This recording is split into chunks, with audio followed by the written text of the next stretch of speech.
大概在8年以前有2个人打了离婚协议书。他在北京那边有个老头子，我睡在里面，他把门锁上，他出去了。他不是在外面不是溺死的，关键他要想回来晓得吧？我在外面顾着老婆又不爱他的，他要他变成回来呀。不管怎么样，你想回来，我这个人不会跟你在一起，生意怎么搞？任何人也不要来劝我什么东西。 The man in front, visibly agitated, is named Larogua. Standing before his wife, Wen Shochuan, who had shown up at his door, he couldn't stop shouting at her, calling her shameless. But after all, what kind of conflict had erupted between the two? Why did this couple seem to have completely lost any affection for each other? Wen Shochuan is already past 50, and everything she says she did, she claims was for her family and their 2 sons. She spent most of her time working away from home, but recently heard that her husband had brought another woman into the house, and that made her furious. Wanting to find out whether the rumor was true, she went to Larogua's home, accompanied by a news crew. As soon as she entered, Wen Shochuan found several pairs of women's shoes under the bed. She was in shock. It was true, another woman was living there. Overcome with anger, she confronted her husband. When Larogua saw his wife rummaging through the room, he lost his temper as well. He openly admitted that he did have a new girlfriend, but insisted that it wasn't an act of betrayal, since, according to him, their marriage had ended long ago. 大概在8年以前有2个人打了离婚协议书，签个协议书也好，我们一直没联系。 Even though she had signed the agreement, she never actually finalized the divorce legally. In her mind, the two were still husband and wife, so she believed she had the right to reclaim her place as the lady of the house. When Wen Shochuan said she wanted to return to the family, Laogua refused without hesitation. These past 2 years, no matter what happens, even if you want to come back, I won't be with you. Do whatever you want. And if you leave, don't take anything that's mine. Hearing his refusal, Wen Shochuan grew furious and threw her shoes on the floor. Laogua, sitting nearby, remained unmoved.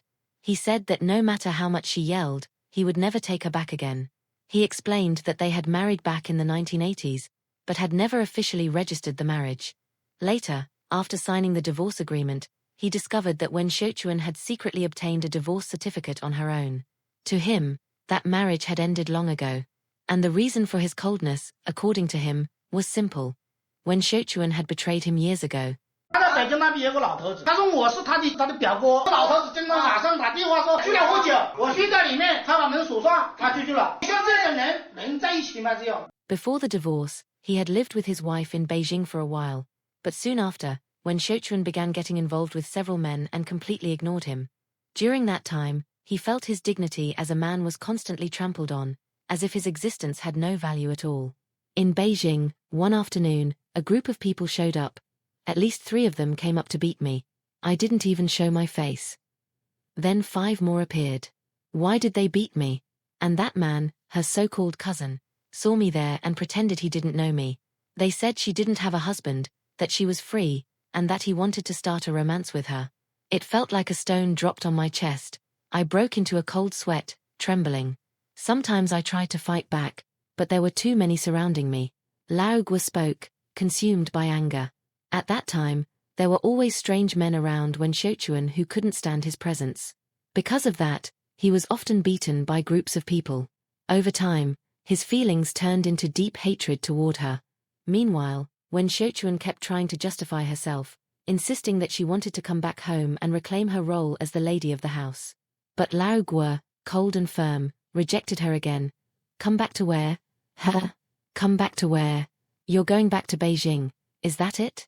Sometimes I don't even know, you disappear and sneak back there. You want to sort out the papers? You want to get divorced for real?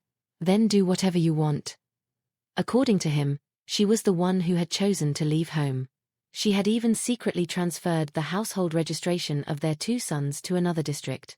To Laogua, it was Wen Shochuan who had destroyed their family, and for that reason, he would never take her back again. But Wen Shochuan refused to accept it. In her mind, the real culprit was the new woman in his life, the other who had ruined her marriage. Laogua, on the other hand, said, look to the future.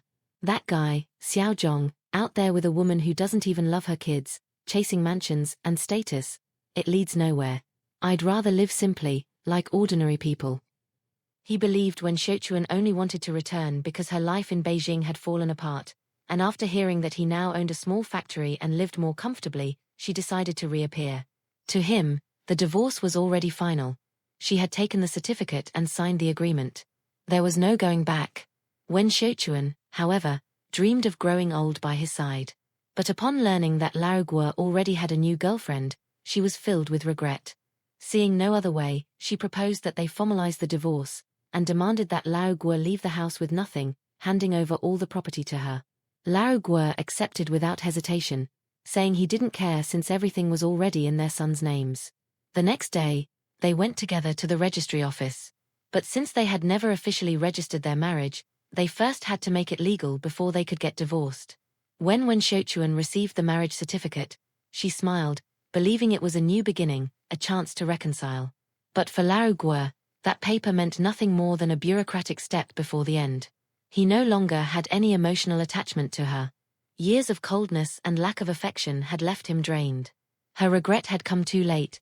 There was no longer any room to mend the pain that had built up. In Wen Xiaochuan's eyes, Lao Guo had always been a man without ambition, weak and limited.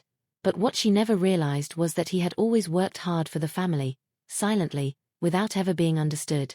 The lack of communication destroyed what little was left between them. In the end, all that remained was the hope that both could, in their own way, live the rest of their lives in peace.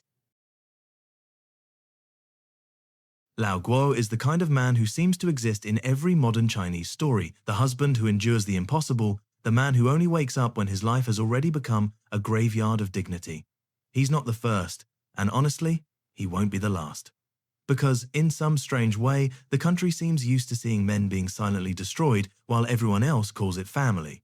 I have to admit, even after so many videos, I still can't fully understand why these men accept such absurd situations.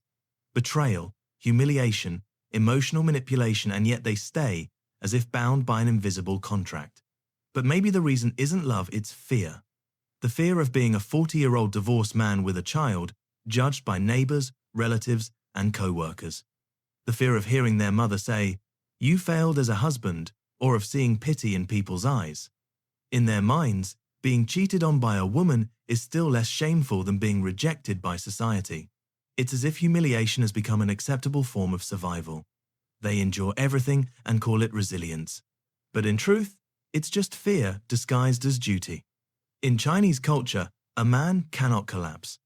Even if the marriage is a minefield, even if the wife treats him like a stranger, he must keep smiling in family photos and pretend everything is fine. After all, admitting he's lost control of his own home is like losing the right to be called a man. And the most ironic part is that by the time they finally decide to fight back, there's nothing left to save. The woman has moved on, love has turned to dust, and what remains is a coldness that almost feels like freedom. After years of betrayal, humiliation, and even violence, Lao Guo only found peace when he finally said no. And that no was perhaps the first act of self-respect in his entire life. But to reach that point, he had to walk through the hell of shame, guilt, and loneliness. That's why I find it both fascinating and sad that so many Chinese men only discover their own worth after losing everything. They're not weak, they're prisoners of a system that turns marriage into obligation and masculinity into a burden. A 40-year-old man, single and with a child, is seen as a social failure. So they stay in rotten relationships because the judgment of others hurts more than the betrayal at home. That's the real tragedy, living to maintain appearances even when it costs your soul. And this isn't an isolated story, it's a collective portrait. How many Lao Guos are out there, repeating the same routine, pretending everything's fine, while their self-respect evaporates? How many remain trapped in loveless relationships just to avoid being labeled the man who was left? Maybe the problem isn't only cultural, it's deeply human. Because everywhere in the world, there's still a generation of men who mistake patience for submission and duty for suffering. Men who believe that enduring everything is a sign of strength when, in truth, it's just fear of starting over. And that's where irony hits the hardest. The man who's supposed to be the head of the house is actually the last one to have a voice inside it. The woman cheats, manipulates, humiliates, and he stays, trying to save something that's already dead. Out of shame, habit, or maybe that faint hope that one day things will go back to how they were. But they won't. And when he finally realizes it, it's too late to start again and too early to forget. Maybe the only lesson here is simple. No one deserves to be the hero of a relationship that's already over. Courage isn't about staying, it's about leaving. And as long as that truth keeps being ignored, more and more men will live like Lao Guo, holding up ruins, calling home what's already just silence.